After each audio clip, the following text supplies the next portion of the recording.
Welcome to Make It to Midnight, episode 4. I am your host, JP Hovey. Thank you guys for coming back and listening. Thank you if it's your first time. And it's the first episode of 2024. We got our New Year's resolutions cooked up. Of course, you know the one I have every year that I have yet to complete is one book a month. This is going to be the year I do it.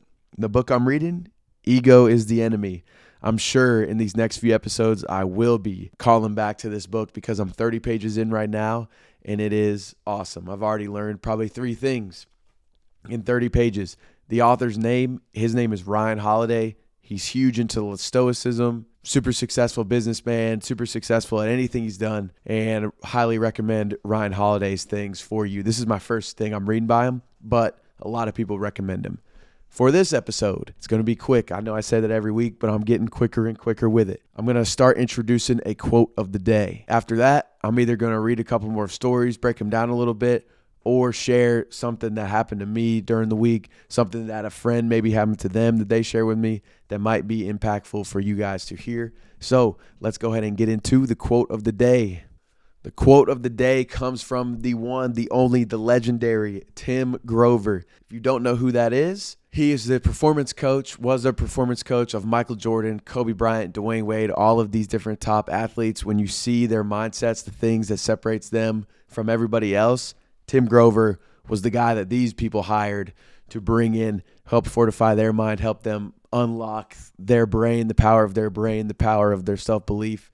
And clearly, by his clientele, you can tell his stuff works. And this quote is, if you think the cost of winning is high, just wait until you see the bill for regret. Chew that up, switch it back and forth in your mouth, and swallow it.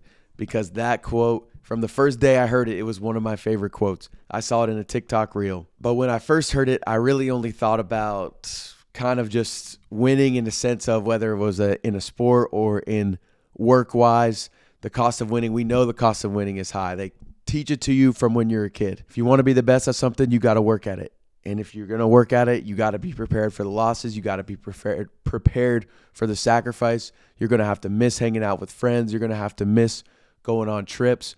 But I promise you, paying that is worth it instead of wondering about what if. But then the other day I was thinking about this quote, and I was thinking about just switching the definition of winning around or in just to like doing the right thing. If you think the cost of doing the right thing is high, wait until you get the bill of regret. I started to think about the things in my life that I've done that I've regretted the most, and it could easily be drawn back to it at the time. It seemed like it was a lot easier than doing the right thing. And so I opted for the bill for regret, and I would have paid whatever it took to do the right thing in those moments to not have to face that bill for regret and have to try to pay that off. Because the only way you pay off those bills for regret is with time. You paid off with time and forgiveness. But forgiving yourself, forgiving somebody else, whatever it is, and that stuff can take time to heal. And so it's very worth making that initial deposit on doing the right thing, on doing the thing that's going to help you win in the long term and not the short term. So shout out Tim Grover for the quote of the day. He is also on the list of people whose books I want to read in 2025. If I say 2024 sometimes in the first week of the new year, you're going to have to cut me some slack. Just know that I mean 2025. So as I was reading and talking through that Tim Grover quote, I actually had something in the back of my mind that started to come up, and it was a quote that I knew I had written down at some point, at some time, but I had to go to my notes and look at it, my notes app, and I wrote this down from December 12th, 2017, which is insane to think that is, let's see, it's 2025 now. Oh my goodness. So like 8 years ago, I wrote this down, and it's from a book. I don't know what book it's from. I tried to look it up real quick, but this is the quote, and it plays into these regrets because Tim Grover, he's talking about the winning and losing, that type of regret, and then how I kind of just related into the regret of not doing the right thing. This goes into that. And this was from George Saunders, who is he's an author, and he's written a lot of different short stories and novels that you guys should go check out. He's an award-winning author, originally from Texas, but super interesting background. George Saunders, y'all go check him out. But this was the quote from the book. It says, "What I regret most in my life are failures of kindness. Those moments when another human being was there in front of me suffering and I responded sensibly, reservedly, mildly. And I think that's an awesome way to kind of pull these two quotes together, because Tim Grover, he's coming from that mindset of winning in anything you do, and winning as in defeating your opponent, defeating somebody else, defeating yourself. Now, George Saunders, similar quote, but just put into a more broad lens of life, where that bill of regret that Saunders is talking about is probably a whole lot deeper than the one Tim Grover is hitting on. And it just makes me think of all of the people that we may pass, homeless people that are worse off than us. If we see videos of people that are struggling, and you just want, like, how many times have we driven past, walked past, refused to make eye contact with these people, when then truly it was a time for an opportunity for kindness. Doesn't mean you have to give money to every homeless person you see, have a conversation with everybody, but kind of like back in week 1, at least a wave, at least a smile, at least some sort of small act of kindness, because those are things that can kind of eat me up. The other day, actually just yesterday, I was driving back from a grocery store, and I wasn't really paying attention too much to my surroundings. I'm just kind of dazed out, and then when the light turns green, I check back into it, and I'm turning right, and I go look over to my right, and there's a girl probably maybe in her 30s holding up a sign. Didn't even have time to read the sign, but it was one of those where it's like you see them and you're like, oh my gosh, how was I not paying attention? I'm just wrapped up in my own thing. I got all my groceries in the back. I have at least a smile or a wave or a little bit of money to give to her. And the fact that she was maybe around my age and just had that look in her eyes, I'm like, oh my gosh. I was bummed at myself for not paying attention. So I feel this in this quote where it was a regret. I'm like, golly, I wish I would have done something kind, big or small, even if she doesn't perceive it as kind. I wish I would have tried to do something. So I think it's a good reminder to have going into the new year. Let's try to take advantage of all the opportunities we have for kindness, because that failure of kindness will be a regret that sits with you. But it's something to learn from. I learned from this one. I got to be more aware in these moments, especially when it's cold outside too. I feel like that's when my heart really goes out to the people that aren't as fortunate as me, maybe you listening.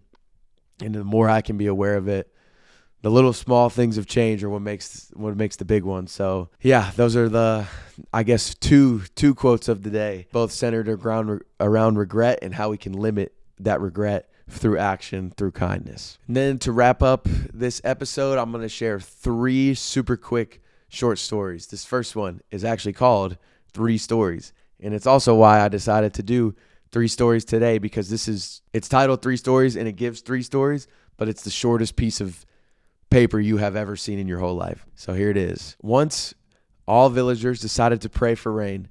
On the day of prayer, all people gathered, but only one boy came with umbrella. That's faith. When you toss a 1-year-old baby in the air, he laughs because he knows his father will catch him. That's trust. Every night we go to bed, we have no assurance to wake up alive next morning, but we still set the alarm for tomorrow. That's hope. And that's it. Those are the 3 stories. That first one I love. Once all villagers decided to pray for rain. On the day of prayer, all people gathered, but only one boy came with umbrella. Think about the things that we want in life, the things that we tell our friends we want, that we tell ourselves that we want, maybe the things that we're working for. How many times, if we were to get that thing right now and that exact moment, would we even be ready for it? Because I feel like the things that I want, for instance, that's all I can go off of, is say I want this show to be ultra successful. I want it to have 500K followers on Instagram so that everybody involved can say, hey, we did something good. We made people smile. We impacted them. If they gave me 500K followers right now, I would do my best.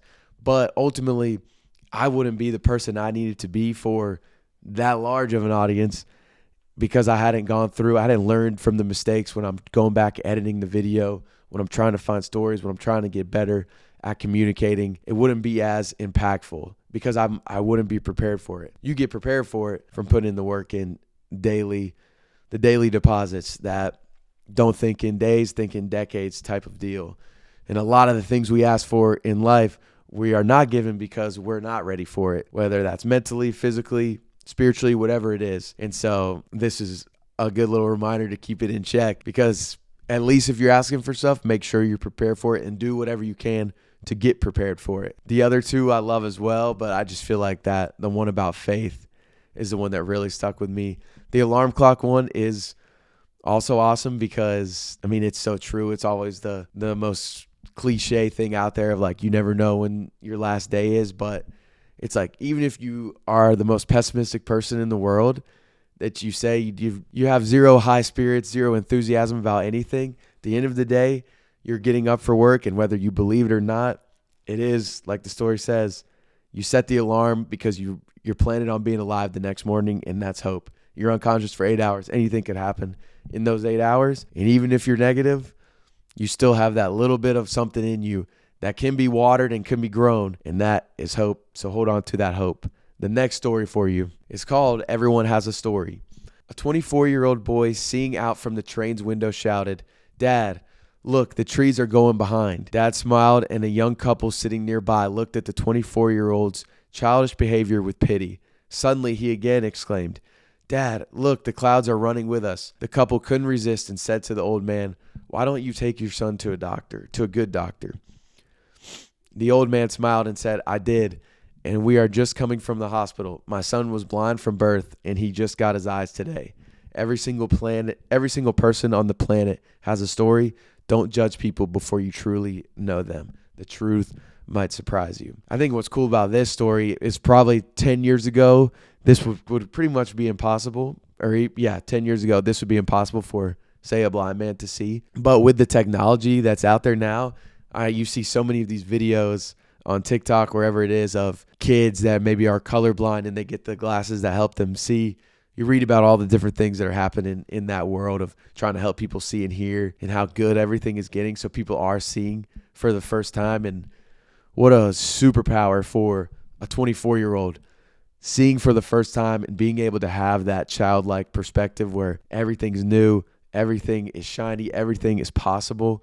And that's the biggest thing. This 24-year-old was just, his eyes were opened literally to a world full of possibilities. And there will always be the couple, like in the story, that's like, "Hey, maybe you need to go check yourself again. Something's not right. You shouldn't be acting like this." Like, this is normal, but we shouldn't treat it as normal, because just like in the other story that I was reading about how we go tonight and we have that hope for the next day, that next day is not promised. The best days of our life for a lot of us is when we were a kid, when we didn't know all of these things because everything was new.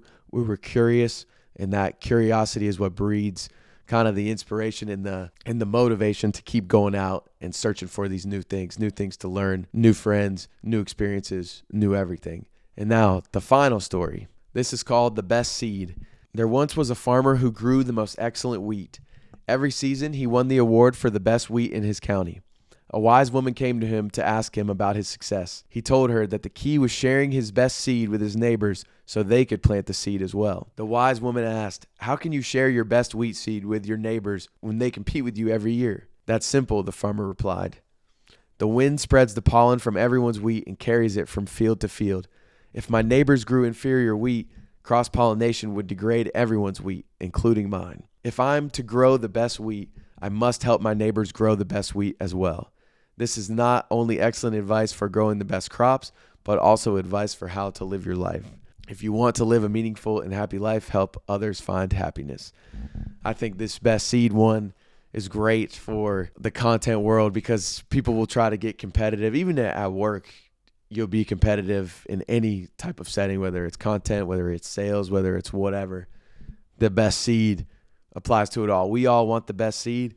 The best way to become better is to surround yourself with these people, to elevate other people. I said in last week's episode, a rising tide lifts all ships. At the end of the day, you're going to get recognized if the work is good enough. And the best way to create the best work is to create that whole culture around you so that everybody is striving for their best. And we all need each other. There's something that your coworker can do better than you that you can do nothing about, because that is a God-given ability, something that he was just born with, that's his strength, and that's not your strength. You could be the best worker in the history of the world.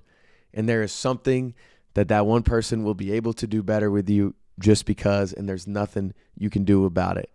So we should strive to pass on our strengths to the people around us. We should strive to learn from other people about their strengths, ask them questions, be curious, be non-judgmental. Shout out Ted Lasso, who we definitely got to get into in another episode because that show is a life-changing show, has so many good quotes and everything. But yes, I hope you enjoyed these 3 stories. We'll get them going on social media. Thank you guys for tuning in to this episode of Make It to Midnight, the first one of 2025.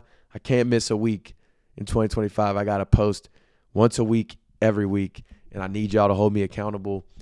Thanks for listening. Thanks for following. The best way you can help me out in the beginning is just to tell your friends about it. Share them one of the posts on the Instagram page. Share them a link to the YouTube. Share them a link to the Spotify. That's all you got to do. That's all I need from you right now. I will be needing some things later because this is going to take everybody involved to get it to the places I want it to be. So, yes, thank you for listening, and this has been Make It to Midnight. Peace.